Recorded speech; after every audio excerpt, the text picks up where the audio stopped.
Okay, hi everybody. Welcome. Um, you gotta admit, we're all a little bit crazy. I mean, that's for sure. I know I am. Um, but less so than I used to be, I would say. I think we all learn how to be crazy from our, various upbringings, basically, of the world. And then the world also gives us chances to not be crazy anymore, I guess. It's one way of looking at it. And like for me, when I'm looking back on it, I mean, I'm a lot less crazy now than I used to be. And when I look back on it, there's a few things that really, I don't know, allowed that to be or made it happen in my adult life. So, like my non adult life, I would say, helped make me crazy also. But in my adult life, I mean, the first thing that happened was when I was 21, so really adult. I had a brain tumor taken out. I had brain surgery. You might notice half my face doesn't move like the other half, so it's kind of funny looking. That's a result of that surgery and that brain tumor, along with not being able to hear in one ear. So terrible, life altering, life shattering kind of like event. And when I look back on it, that's one of the first times that really there was a crack in the old way of looking at stuff. Temporary at first, like it came back, the old way of looking at things, but it made a crack that stayed. And when I look in the mirror every day, there's a crack, and I see it, and it's with me always. So I can't forget it. I can't forget that that happened because it's here. My hearing is permanently impacted by that, along with some other things. In any case, I'm calling these things teachers because now I'm able to look at this as a positive thing. How? I just see everything completely differently. So, like, yeah, that ruined me, my looks, my hearing, my ability to hear stereo sound. I love music. So, like, disability to a certain degree. How could that be good? Well, because now I think I prioritize, I think it's more important to know that I'm not perfect or infallible or I'm going to live forever and. And before I did think that. When I was 20, I sort of hadn't run into anything like this, not even close. So, brain tumor, big teacher. Another huge teacher, addiction. In my family growing up, we had addiction. This eventually, then, when I was 24, maybe 5, led me to Alanon, 12-step program for loved ones of people with addiction issues, you want to call it that. Again, huge shift in the status quo, in what, how I used to process stuff, how I used to control stuff, run away from stuff. Addiction messes you up. I mean, in your family, if you grow up with addiction, I'm sure a lot of you have, it really shifts the way that you process things and the way that you can feel things, the way that you can be in relationship with people. It affects all these things. It is epic. And it impacts you spiritually, your core, your ability to access yourself, sense of agency. I mean, I could go on. But Al-Anon is sort of like a program that leads you from it. Like, basically, the way I see it now is uses the thing of addiction, which is interchangeable with lots of problems, actually, to take you inside yourself and make you take responsibility for the things that you're responsible for and not other people's stuff. And also, if you let it, gets you to a core where you can start to like feel the spiritual aspect of stuff. It's rooted in spirituality. It's a spiritual program, not a religious program, at least where I went. God is yours to define. A higher power is yours to define, not somebody else's. Which I think is a beautiful lesson. And for me, it taught me so much stuff. And taught me I was not alone with my problems, which is a huge step. This is not a shameful thing to have these issues. Sitting in a group of people and listening to them opens it up.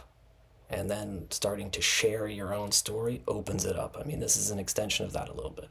I have no idea who you are. And that doesn't matter to me anymore. It doesn't make me nervous. It's a weird, like, connection to you that I have, even though I have no idea who you are. It's like a human connection. And I think that sort of started there. I didn't have that before. We were very isolated, insular thing, my family. And that has a host of issues come along with it. So addiction, Alanon, huge teacher opening to learning things, to breaking down the old patterns, ways of thinking. Man, listening these out is wild. So, I mean, I guess I can go, these are roughly in order.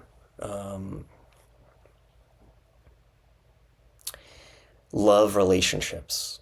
I've had two main ones in my life, and easily living with another person who you love for an extended period of time, 10 years, opens you up. You can learn so much. You have to deal with so much. It's so much practicing of these things that you are learning how to do. It's such a challenge to be in a long love relationship. And working out the things is like practice for everything that you learn and everywhere else. And I guess I'll just go to the extension of that is parenting. I now have two little kids. This is like the I said before, like the grad school of everything. It's where everything comes into its most important practice, I guess. I mean, you're passing stuff on. I'm teaching constantly just by being around my kids. Every interaction is a teaching moment, is a passing on moment. And it gives you a huge amount of like perspective on your own parents or single parent, as in my case, and what they had to deal with and what the challenge was and challenges were, and incredibly complex and everything that goes into it. You just don't know that if you're not a parent yourself. If you've never done it, it's incredibly hard to imagine what that is like. So yeah. Okay, but then also, so out of Alanon came also spirituality, which I was super anti-spiritual, anti-religion. That's how I was raised. We laughed at people who believed in God. That's ludicrous. As I see it now, that is absolutely absurd, obviously absurd. But we fully believed this. I mean, we thought if you believed in God that you were like some kind of idiot. Like, can you believe that? It's hilarious. Needless to say, I don't believe that anymore. I consider myself to be a spiritual person. That's kind of a funny word. I think to me that just means that you know what's in here and all around and in life and in the world. And you have a little bit of perspective on where you fit into that. It's not just all up here. I was raised to be all up here. And that is not where it all is at all. This comes after this. That's to me spirituality. And I had my main access, so Alanon gave me access to it, but my main teacher or I call him my guru now. It's just like millions of other people. Eckhart Tolle. And that's the dude that I listened to many hours. And I think he's the one human being that I've listened to so long where there is very little that I can critique. I'm a critiquer. I'm a editor, video editor, movie editor. I'm a critiquer. I judge people and how they're coming across and what the impact is. And this guy is hard to criticize because you can feel that it's honest.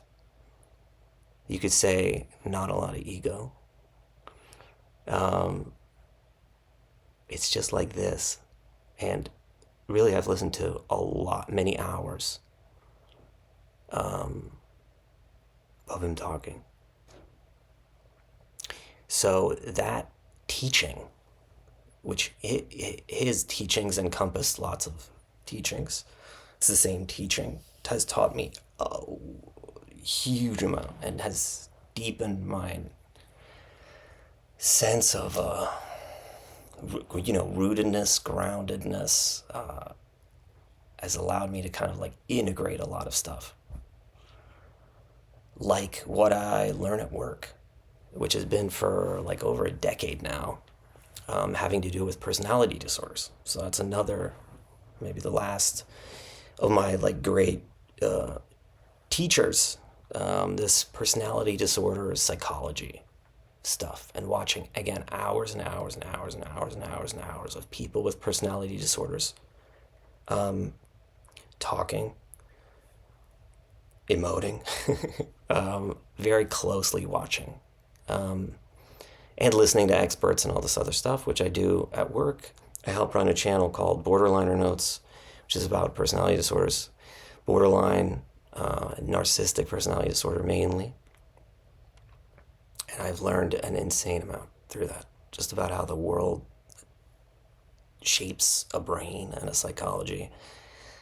Again, how parenting and childhoods and trauma impact all this stuff. So, yeah. Psychology, I would say. So knowing how the mind works a little bit, exploring it, but also knowing that the mind is the mind. It's not this. So that was long and something. But the whole point of this channel is kind of to pass on a little bit of what I feel like I have been taught, that I've like learned over the years, and ways that we're hilarious and crazy, and ways that and the sanity underneath it, trying to get access to it in various ways. In any case, thank you for being here. Bye.